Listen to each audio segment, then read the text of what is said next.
retour dans l'Africa Newsroom, toujours accompagné d'Almami Kaloko et de notre éditorialiste Djemal Taleb. Parlons à présent de culture.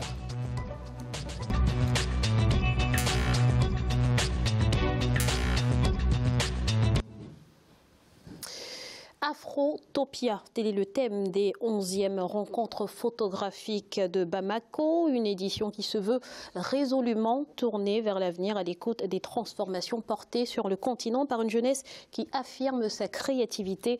Je vous propose de regarder ensemble ce sujet de Mariama Dramé. On en parle juste après. Une Afrique qui est fière d'elle-même, une Afrique qui lève la tête et qui réalise que les outils sont sur le continent et que ce continent a quelque chose à dire au monde. Voilà ce que résume ce mot Afrotopia, le thème choisi pour la 11e édition de la Biennale africaine de la photographie. Inspiré du livre du même nom de l'auteur sénégalais Felwine Sarr, les photographies ont été chargées de créer un récit alternatif et divers d'une Afrique en mouvement. L'idée, c'est de faire un projet très thérapeutique pour nous, puisque nous devons changer d'attitude. C'est là où l'Afrotopia est intéressante, c'est là où le projet correspondait au thème de la Biennale. C'est que si nous, on se voit comme ça toujours, qu'on fait une attitude de low profile, les choses ne changeront pas. Donc chin up, lève le menton, résiste. Face à l'obscurantisme, au repli identitaire ou encore à l'extrémisme, la culture est toujours une forme de réponse. Ville de musique, Bamako, la capitale malienne, accueille tous les 2 ans depuis 1994 la plus importante rencontre photographique du continent. Pour cette édition 2017, 40 artistes de toute l'Afrique ont contribué à l'exposition avec des projets construits autour d'images de la vie quotidienne africaine à travers un regard unique. La vie de tous les jours, pour moi, c'est ce qu'on appelle le rêve africain. Parce que le rêve africain, c'est pas copier ou essayer de faire comme les autres. C'est aller plus loin dans ce qu'on fait, le faire bien. Une innovation qui a séduit les visiteurs. J'ai aimé d'avoir les photos des albinos, ces photos. J'ai aimé ça. Ouverte jusqu'au 31 janvier 2018, Afrotopia est soutenue par le ministère de la Culture du Mali, l'Institut français et d'autres partenaires. Outre la promotion de l'art et de la photographie sur le continent, les organisateurs espèrent que la Biennale incitera les Africains à en apprendre davantage sur eux-mêmes, leur diversité et leurs problèmes quotidiens, ainsi qu'à célébrer leur créativité.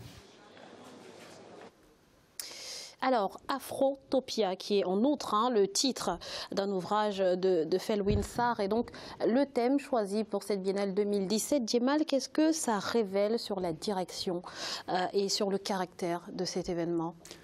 C'est le genre d'initiative que je suis naturellement appelé à aimer. Ça montre une Afrique fière, heureuse, dans sa réalité, dans sa diversité, ça mettre de belles images, sur le continent africain, ça renvoie une réalité africaine qu'on n'a pas toujours envie de regarder et pourtant elle est tellement magnifique. Ça renvoie, et je les ai vues les photos et je les ai regardées là en préparant cette émission, je suis absolument subjugué. Enfin, le problème reste entier.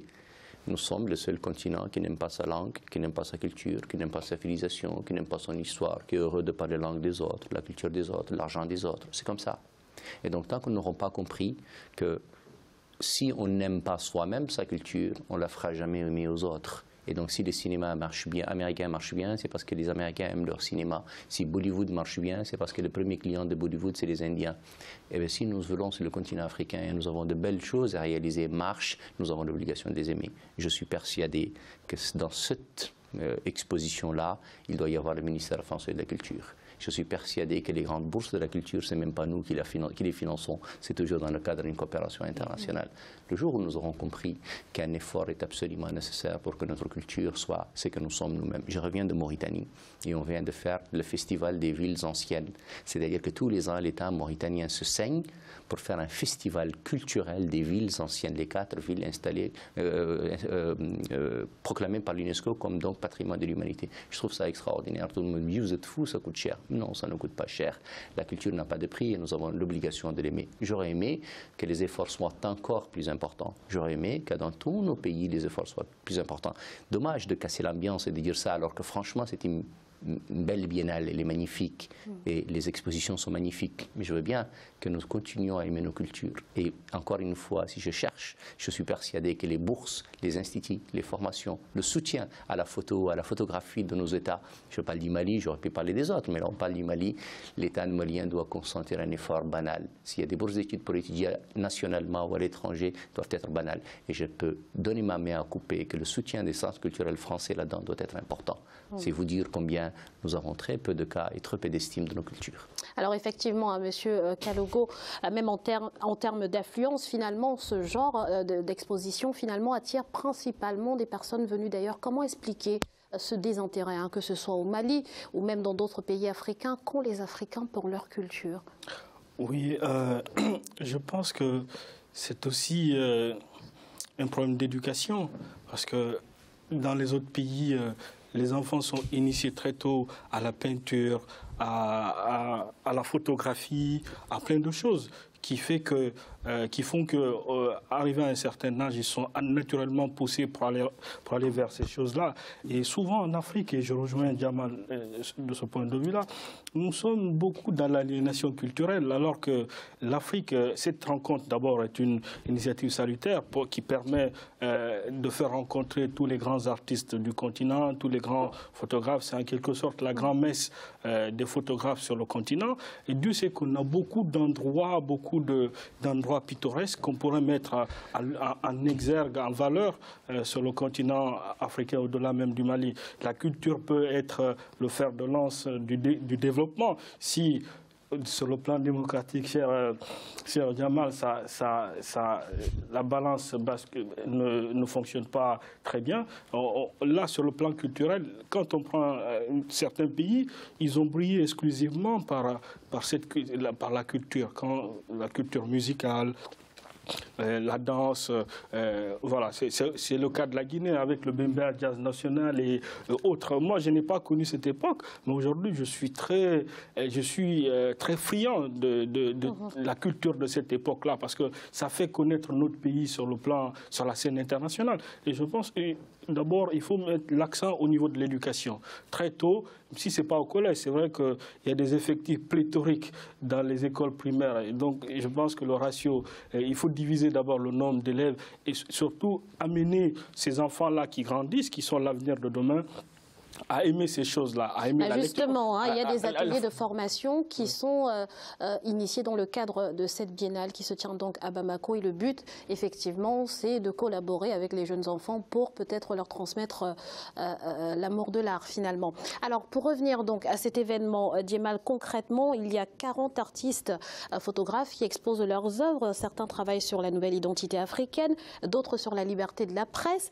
Et on a vu le photographe camerounais Samuel Fosso qui a fait sensation, puisqu'il s'est exposé en souverain pontife. C'est aussi ça, la Biennale de Bamako, c'est-à-dire que c'est un lieu où tout est permis, finalement.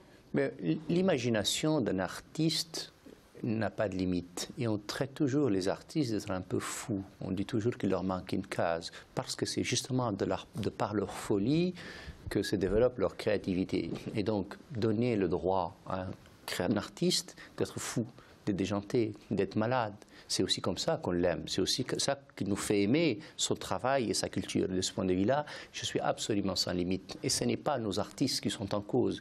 Ils sont généralement bons, ils sont généralement de bonne qualité. Et quand ils vont à l'extérieur, ils n'ont absolument pas à rougir de la qualité de leur travail. Ce n'est pas le problème. Ce qu'on dit là, on peut le dire du cinéma et on peut le dire tout là. Et pourtant, leur métier, leur créativité n'ont même pas le droit de se développer. Vous avez dit une chose tout à l'heure qui m'a posé problème. Vous dites que c'est un problème d'éducation, ils ont été initiés. Mais justement, c'est là où tout le bas blesse. Pourquoi nous n'initions pas nos enfants à tout cela? Pourquoi nous n'intégrons pas dans l'éducation de chez nous tous ces facteurs-là et nous ne le faisons pas?